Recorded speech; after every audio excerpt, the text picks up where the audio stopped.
a very good afternoon to all of you. It is my utmost pleasure to be anchoring today's webinar after a long hiatus because of certain unforeseen circumstances. Today's theme is recurrent pregnancy loss, a well-chosen topic. Pregnancy loss is not just a heavy period.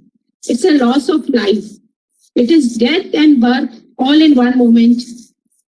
We all do understand losing a pregnancy is extremely disturbing and troubling, and it becomes much more traumatic if it is a recurrent one. So how to help these couples, when to start investigating, what to order and what not to order, and whether to start any treatment or postpone it until one more pregnancy loss is still a big dilemma. We don't even have a clear-cut evidence-based definition of recurrent pregnancy loss. What I mean to say is that no amount of knowledge, experience, and expertise seems enough. And to enlighten us all on this very topic, who better to start than Dr. Sharda Jain, our mentor, our guide, everything, our lighthouse. And it's my pleasure to invite her to speak on recurrent pregnancy loss mystery simplified. And her talk will be pertaining mainly to the causes and the investigations, and the second speaker will be talking about the treatment. Panel of experts for this very important topic are who's and who amongst the clinicians who have been our teachers, Dr. Uma Rai ma'am, Dr. Sangeeta Gupta, and my dear friends, Dr. Raj Bokaria, Dr. Seema, Dr. Mamta Mittal. Some of them have joined, some of them will be soon joining. Seema Thakur and ever smiling Dr. Archana Verma ma'am. I'm sure the audience will take the discussions to heightened level. It is my pleasure to invite you all, the speakers, the experts, and the audience for this webinar. May I request Dr. Jain to please start sharing the screen now and we start the first.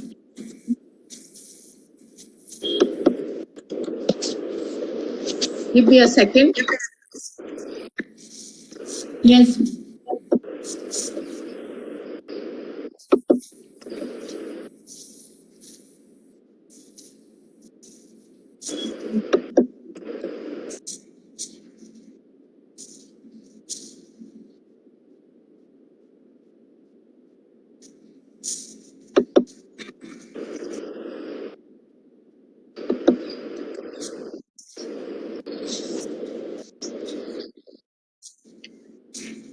I'm Dr. Sharda Jain, and I'm going to speak today recurrent pregnancy loss mystery simplified.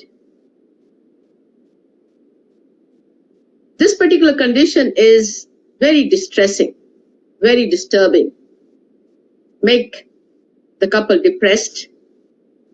It is equally frustrating for the clinicians who are going to take care of it, because with best of their efforts, nearly 50% cases, the cause is not identified. And if the cause is not identified, the real treatment cannot be given. We are running a dedicated recurrent miscarriage clinic since 2005. And these are my 4 presentations, which I have earlier shared, and they are now in the public domain. Today, I thought I will make some definitions of miscarriage and pregnancy loss clear, and at the same time, current trends in India as far as miscarriage is concerned. There's a term called biochemical pregnancy, where there's a spontaneous pregnancy, where the decreasing beta-HCG levels are noted, and at no stage there is an evidence on an ultrasound of pregnancy. Then there is one which we call a blighted ovum, or we call an empty sac, or an embryonic pregnancy loss. Here there is an intrauterine sac with absent fetal pole and yolk sac on the ultrasound. Then the third term is yolk sac miscarriage. Here there is a gestational sac and yolk sac, but no fetal pole on ultrasound. Then there is an embryonic miscarriage, where there is a sac with yolk sac and fetal pole, but no cardiac activity ever comes. Then fetal miscarriage, where the pregnancy loss occurs more than 10 week size with fetal pole and the CRL more than 33 millimeter on ultrasound. To summarize, it means pre-embryonic means when no fetal pole is identified and pregnancy is less than 5 weeks. Embryonic, when the fetal pole is identified, the pregnancy is usually between 5 to 10 weeks, and the fetal when it is more than 10 weeks gestation. Ectopic pregnancy, all you know that a pregnancy visualized outside the endometrial cavity. Early pregnancy loss refers to pregnancy loss of less than 10 weeks of gestation, where the developmental weeks are less than 8. Late pregnancy loss means greater than 12 weeks. And then pregnancy of unknown location. Here, if we are taking the help of a transvaginal scan, the beta HCG level of 1500 IU will show a gestational sac. While in a transabdominal ultrasound, the beta HCG level have to be 6,000 international unit when you will see the sac. And these sacs are not identified in the uterine cavity. It means the person has to locate it outside the uterine cavity. Now, as far as the miscarriage is concerned, people often ask, and here I wish to just tell you, that pregnancy loss occurs in 70 to 75% of pregnancies. This can occur any time between fertilization and implantation and after that. It is said that 30% pregnancies are lost prior to implantation but after fertilization. Another 22% pregnancies are lost after implantation but before one notices missed period. And then nearly 15% miscarriages happen once there is a clinical pregnancies in a primary gravida.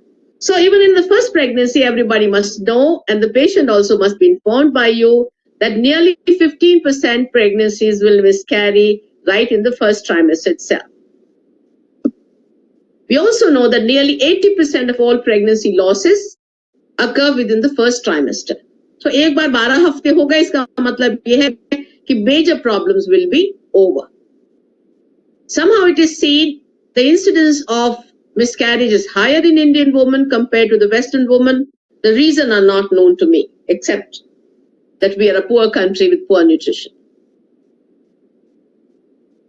It is also seen that increasing age of the mother these days, people want to study, they want to make a career, and then they want to plan a child.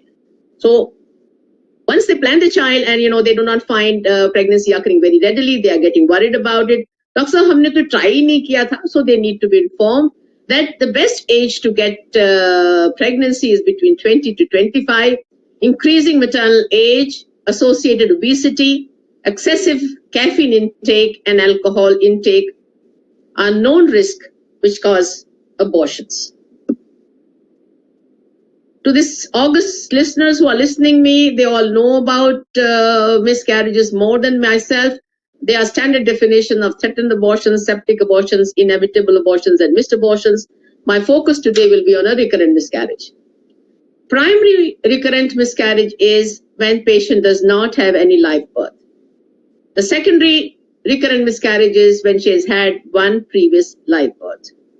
The definition remains standard, 3 or more consecutive pregnancy losses, but go ahead with investigation after 2 abortions, 2 consecutive abortions, because the pickup rate is almost the same.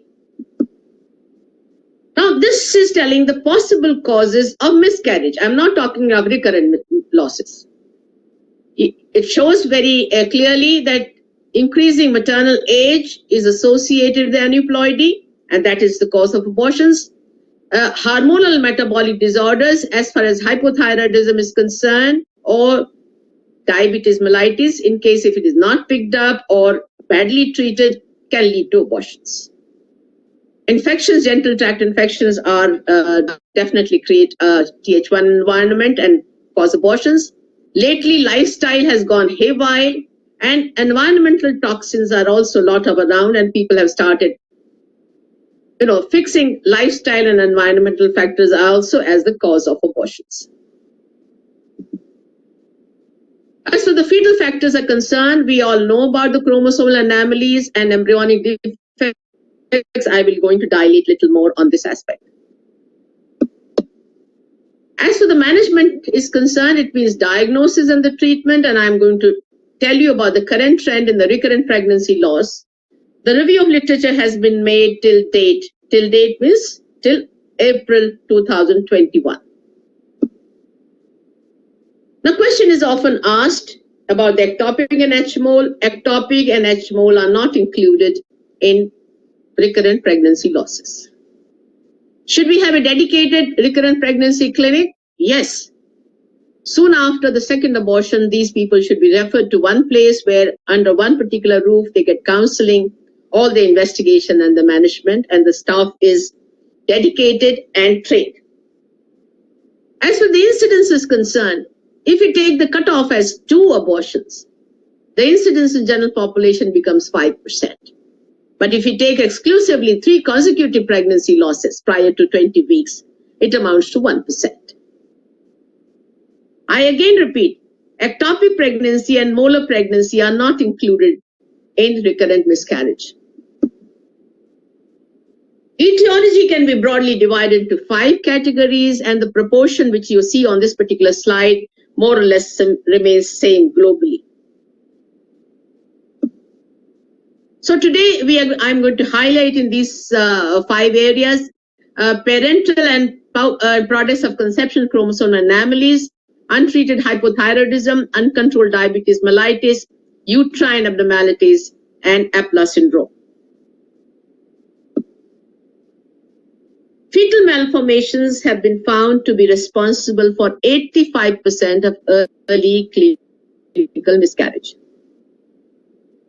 In addition, chromosomal abnormalities found in one partner of 3 to 6% of the couples experiencing a recurrent miscarriage. And sometimes we find both the partners have the problems. That's very unfortunate. How the abnormal embryo? It is seen that the vast majority of the early pregnancy losses, if they are subjected to chromosomal analysis, one finds that nearly 50 to 60% of cases you can pick up, but usually the pickup rate is around 25%. This can arise as a result of parental origin, there is an abnormality in the parents, or it can arise de novo in embryo from parents with the normal chromosomes. We all know the structural anomalies are incompatible with life. Chromosomal abnormalities, all of you know about it. The trisomy is when there's an extra chromosome. Whenever there's a deletion of chromosome, it is monosomy. When the 2 sperms, fertilize the egg, polyploidy. This way, the structural abnormalities of individual chromosomes are also identified. Most common, these are the pearls of wisdom which we have gathered in the review of literature, which should be made clear to each and every gynecologist who's listening me. Most common parental abnormalities are balanced translocations found in 2 to 4% of recurrent pregnancy losses. The Royal College states that cytogenetic analysis should be performed on the products of conception in patients with recurrent pregnancy loss. And American ASHRM recommends that all recurrent pregnancy loss parents should have peripheral karyotyping independently of POC karyotyping. I will dilate it a little more.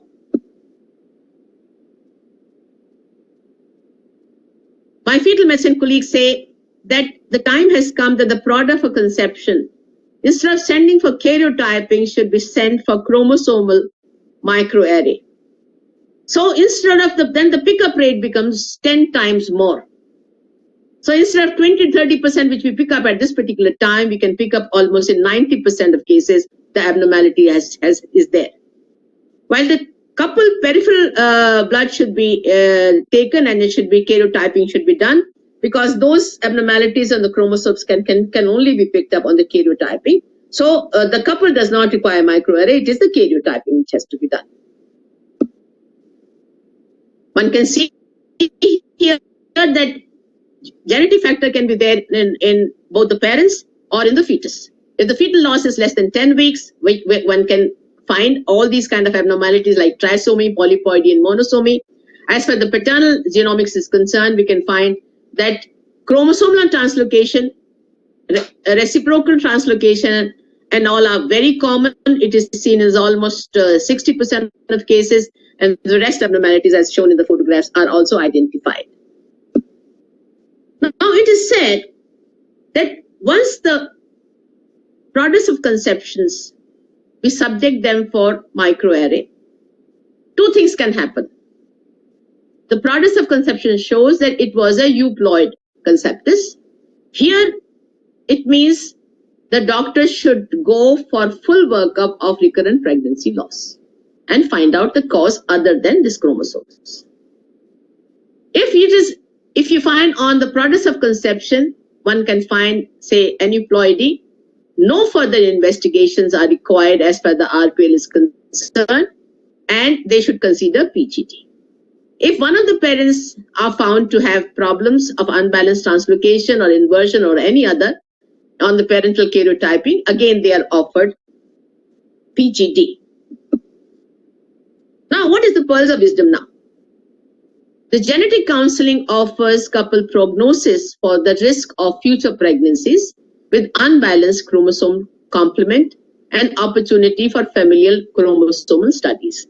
It is usually said that they will recur in nearly 30 to 50% of cases. PGD has been proposed as a treatment option for translocation carriers. But in India, we find that couples are totally reluctant. They say that we readily conceive. You should tell us the cheaper option. Now the update is that live birth rate of women with unexplained RPL who conceive naturally, and if you subject them on a screening of amniocentesis or chorion villus biopsy, depending upon at what stage they had come, these things combined together, it is shown to have a significantly higher success in pregnancy than achieved by PGD combined with IVF. The cost of PGD combined with IVF versus normal conception coupled with chorion villus biopsy or amniocentesis is the ratio is 100:1. If the cost in the natural pregnancy and screening is 1, then in PGS and PGD it is 100 times. And that is why the people are reluctant. So when no genetic abnormality is identified in parents, a comprehensive chromosomal screening is performed on the embryos to determine which embryo are euploid, and the process is referred as PGS. It is usually recommended in Western world, left and right. Now coming to known factors suspected in RPL. Lately, lifestyle has gone haywire and environmental toxins are being talked about in infertility, so they are now being extended to recurrent miscarriage. We know that the cigarette smoking is linked to increased rate of miscarriage due to trophoblastic dysfunction. Alcohol and caffeine, it is dose dependent. They definitely increase the miscarriage rate. Female obesity is linked to increasing miscarriage rates and can cause other pregnancy-related complications as well. Substance abuse, especially cocaine use, leads to increased risk of miscarriage. Stress per se is not directly involved in recurrent miscarriage, but it is indirectly involved. Coming to epidemiological factor where maternal age always tops. Increasing maternal age is associated with the increasing number of aneuploidy, which is the cause. As I had said earlier, that in 40 to 50% of cases, if the products of conceptions are subjected to chromosomal analysis, you find abnormality. It should be there in a 50% of cases. Once a woman hits 35, this aneuploidy rates go significantly up. It's said for Indian women, the premature ovarian aging is 5 to 7 years earlier. By 40 years, the aneuploidy rate is around 50%. By age 45, it's something like 90 to 95%. In last 2 decades, male factor have been also implicated in recurrent miscarriage. High DNA fragmentation, abnormality in sperm morphology, sperm motility, aneuploidy in sperms, and varicocele. All these cause oxidative stress. And by oxidative stress, the DNA gets fragmented and that particular embryo will not be surviving. My request to everybody, please mute yourself. So what need to be done? One thing is lifestyle have to be corrected by normalization of BMI, correcting their weight, cessation of smoking, which is the biggest culprit, and reduction of alcohol intake and caffeine as recommended in all guidelines.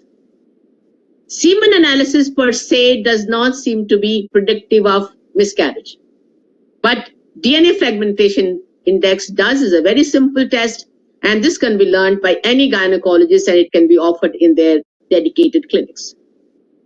ASHRAM guidelines state that the routine sperm DNA fragmentation indexing is not indicated because of the cost, but ASHRAE guidelines state that the DNA fragmentation index should be included in the investigation, especially to provide explanation to the couple for the recurrent pregnancy loss. This is a very simple test.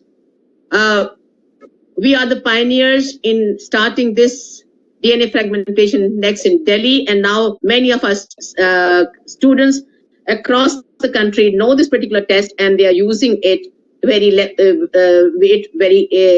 smoothly. It is a very easy test and everybody can learn it. In 2019, in ASHRAE, the sum up was done on the prognostic value of the DNA fragmentation index. You all know, once it is increased, the pregnancy failure will be there in IUI, in IVF. The only chance they have it with ICSI. And now the same thing is extended to recurrent miscarriage loss. Now, the role of ART in RPL is a topic by itself, but naturally, whenever things do not materialize, people try to change the seed or change the endometrium by using the surrogacy. But till date, these they do not offer any benefit in comparison to the natural pregnancy and monitoring. Now coming to anatomical factors. Fibroids. The robust clinical experience suggests that subserosal fibroids have no impact on fertility or miscarriage. The intramural fibroids may decrease the live birth rate and increase miscarriage rate. But some mucosal fibroid, however small, do decrease the live birth rate and increase miscarriage rates. So the recommendations are that some mucous fibroids to be removed in women to improve their pregnancy outcomes. And also suggested that evidence for removing intramural fibroids is uncertain. This is a very good article, has come in 2018, where they have summed up international evidence-based guidelines and practices. This shows the FIGO classification of fibroids. And this is the submucous fibroid 0, which is totally pedunculated. 1 and 2, which distort the cavity, need to be removed, and they are the cause and the culprit. RCOG guidelines are silent on the role of fibroids in miscarriage. ASHRAE guidelines note that the role of fibroids is controversial, but the surgical management can be considered on case-by-case basis. Evaluation of the uterine anatomy is must. All women with RPL to have an assessment of uterine anatomy, and the preferred technique these days is transvaginal 3D ultrasound, which has a high sensitivity and specificity and can distinguish between septate uterus and biconute uterus with a normal cervix. Sonohysterography is more accurate than hysterosalpingography in diagnosing uterine malformations, and this can be used to evaluate uterine morphology when 3D ultrasound is not available, or when the gynecologist is doing tubal patency, test is being done. One can know what is there in the uterine cavity as well by the saline infusion sonography. Whenever there is a uterine malformation is diagnosed, one should look in kidneys and the urinary tract because they have the common origin. for any abnormality. MRI as the first line of option is not recommended. It is costly and does not give any benefit. These are the various Mullerian anomalies which you all know. The most common are septate and subseptate uterus. Others are T-shaped uterus. And the pearls of wisdom are that the ASHRAE guidelines recognize that the septate uterus is linked to the first trimester loss, but note that the evidence of treatment and subsequent reduction in incidence of miscarriage is weak. They recommend that the surgical treatment of septa to be attempted in context of a clinical trial only. Other Mullerian anomalies, the correction of other Mullerian anomalies is not associated with any improvement in the miscarriage rate. This is again based on the international evidence-based guidelines and practice. Now, what does cause infertility and recurrent pregnancy loss in septate uterus? It is said to be poor blood supply, poor development of endometrium, inability of the uterus to expand, and abnormal uterine contraction because the septa are usually myometrial in origin, has a muscle tissue. Hysteroscopic dissection of the uterine septum remains the gold standard management if it has to be done. Coming to the second trimester recurrent miscarriage, focusing on cervical insufficiency, which we used to earlier call cervical incompetence. They present as acute painless dilatation of the cervix, which causes recurrent mid-trimester pregnancy loss. The ultrasound features are very much delineated now. The cervical length has to be less than 3 centimeters. Internal os width should be more than 1.5 centimeter in the first trimester and more than 2 centimeter in the second trimester. In addition, bulging and funneling of membranes into the internal os or the endocervical canal is often noted. There are many operations which have almost, if done well, almost give the 80% success rate. Lately, people are talking about the abdominal cerclage during pregnancy, in case if something cannot be done from below, the cervix is that short, it can be tried abdominally. My experience is not been very good, but people claim that it gives good results. Timing of surgery, elective encerclage is usually planned after completed 12 weeks, or at least it should be done 2 weeks earlier than the previous miscarriage. Emergency encerclage has a poor prognosis where cervix is already dilated and the membranes are bulging. People should be definitely counseled that in spite of the surgery, the results can be bad. Coming to the main thing of chronic endometritis, very dear to all of us, the chronic inflammation of endometrial lining is the etiology, is the most likely cause of this inflammation is infections. Given lack of conclusive evidence, several international societies do not include screening of chronic endometritis in their recommendations.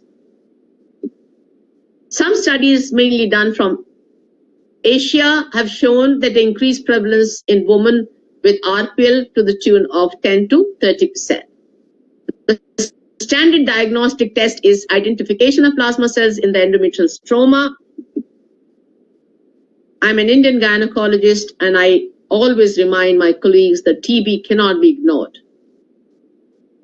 In my own practice, I find that nearly 30% patients of recurrent miscarriage have underlying this particular cause, and once it is treated, they sail through.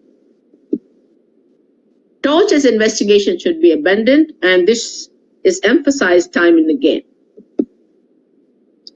Inherited thrombophilias are a diverse group, and association with RPL remains controversial. That's why American College has said that these cases of inherited thrombophilias should not be investigated unless there is a history of venous thromboembolism in the past. As far as acquired APLA is concerned, antiphospholipid antibody syndrome is concerned, they cause thrombosis, venous, arterial, and microvascular, and associated with obstetric morbidity. due to diverse family of antibodies against phospholipid protein present in the plasma. Pregnancy morbidity is one of the two clinical criteria required to confirm the diagnosis of EPLA and others being vascular thrombosis. The prevalence is varied in the literature from 6 to 42% and accepted is around 15 to 20%. When it should be investigated? At or after third consecutive miscarriage. If one is doing it after one miscarriage in a woman which is over 35 with a history of previous infertility, they respond appropriately to the concern of the couple who has a miscarriage. After two miscarriages, the chance of finding a cause decreases by 10%, and subsequent successful pregnancy, if the management is given, the outcome is great, around 80% and more. When to investigate and what to investigate? Lupus anticoagulant is the most specific. Enterocardiolipin antibodies IgG and IgM, and same is true for the beta-2 glycoprotein antibodies IgM and IgG. Now the diagnostic criteria is very clear. One should be lab criteria combined with one clinical criteria. Lab criteria I've said already, any one of things positive. As far as the clinical history is concerned, inherited only if there is evidence of venous thrombosis confirmed by imaging. And in pregnancy-related morbidity in acquired EPLA is unexplained miscarriage of more than 10 weeks of gestation, where the normal fetal morphology documentation is there on ultrasound and by direct examination. Or there is a premature birth before 34 weeks of gestation, usually caused by preeclampsia, placental insufficiency, and eclampsia. Or more than 3 unexplained consecutive miscarriage, less than 10 weeks of gestation, without anatomical, hormonal, or chromosomal abnormalities in the parents. So, what to investigate? One clinical criteria combined with one lab criteria makes EPLA syndrome. How to treat? The current recommendation is to start them on a low dose aspirin, that is 75, when a woman wants to plan a pregnancy. The injection low molecular weight heparin is added once the pregnancy test is positive. In the absence of treatment, the successful pregnancy is around 20%. With treatment, it goes to 70% to 80% plus. The first line treatment I've already said. So the recommendations are for couples with 2 or more pregnancy losses are testing for congenital thrombophilias is not recommended except when there's a history of venous thrombosis. Testing for acquired thrombophilia is recommended when an acquired thrombophilia is diagnosed. The treatment is same, low dose aspirin combined with low molecular weight heparin, and sending them to specialized centers. As for the endocrinological recommendations are concerned, the thyroid function test and antibodies should be performed. Abnormal results should be managed by the specialized clinic. Routine screening and the treatment for PCOS is not recommended. The role of abnormal prolactin level is uncertain. Few reports give a vague recommendation, and the agent to be picked up for treatment is bromocriptine. As far as maternal fetal alloimmune response, whole lot of things which you can see, the LIT therapy, IVIG, intralipids, and other things they are not recommended. They at this time are an experimental stage, and no guidelines include them. The evaluation for metabolic factor is not recommended. For PCOS, that is fasting insulin and fasting glucose, ovarian reserve testing, luteal phase insufficiency testing, androgen testing, vitamin D status, LH testing, homocysteine plasma levels. If the gynecologist is getting it done, they're increasing the economic burden to the couple. So, to summarize, the uterine factor can be easily picked up by 3D ultrasound, histosalpingography, sonosalpingography, and histoscopy. And the treatment is through the histoscopic route, whether it is septal resection, whether it's myomectomy, or adducer lysis, or removal of polyp. EPLA had just now told you that what tests to be done and what treatment need to be given. As far as hypothyroidism, prolactin, excluding diabetes, one need to investigate these patients and then give a corrective therapy. Genetic evaluation includes the karyotyping for the parents and the microarray for the products of conception. And thereafter, the genital counseling is done. People advise them for PGD. And then the last resort is suggesting them for an embryo donor. We will not talk about that particular thing at this particular time because people are looking forward their own things. So they have to be patiently counseled. Environmental factors, one has to eliminate those environmental factors. Tender love and care works magic in a specialized setting. And whenever there's an unexplained pregnancy loss, I always believe flood them with progesterone for immunological support, tender love and care, and no benefit is seen with a low molecular weight heparin and should not be done.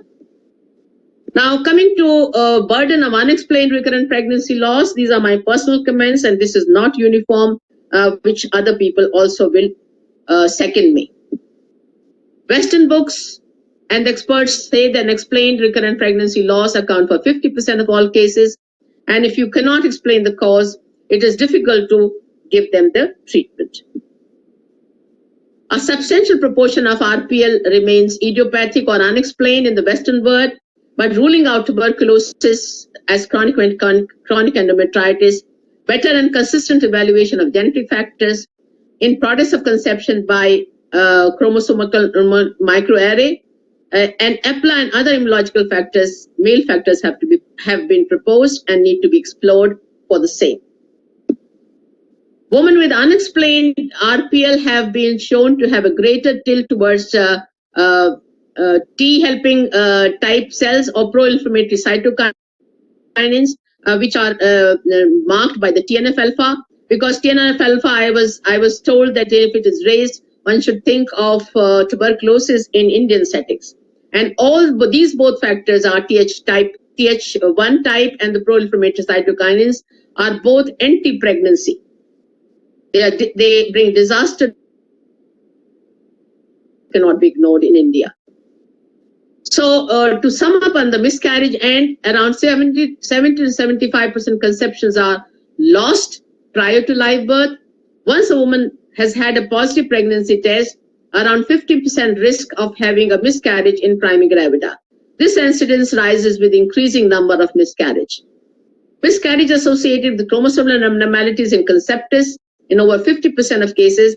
But if you start investigating for tuberculosis, start using microarray for products of conception, the figure will reach to 90 to 95%.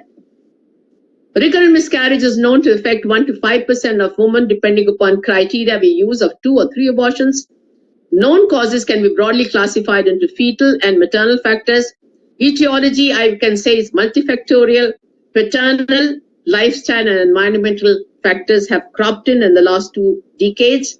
Each patient needs to be evaluated and management has to be personalized based on patient profile for best results.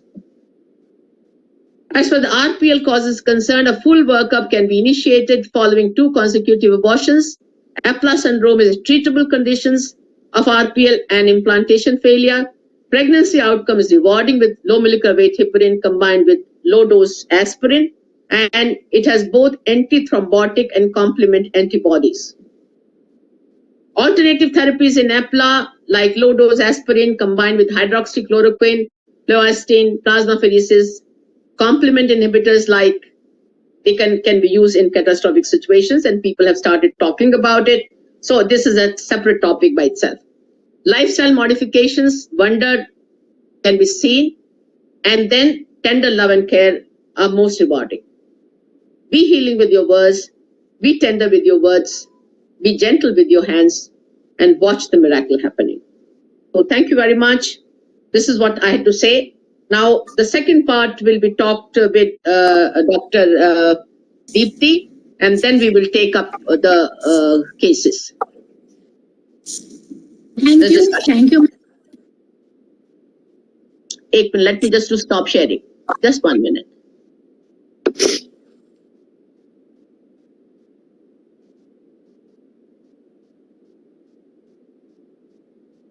I can see Dr. Archana here, smiling face. Good evening, ma'am. I was good evening, ma'am. Great. Nice to see you. चलिए दीप्ति. जी ma'am.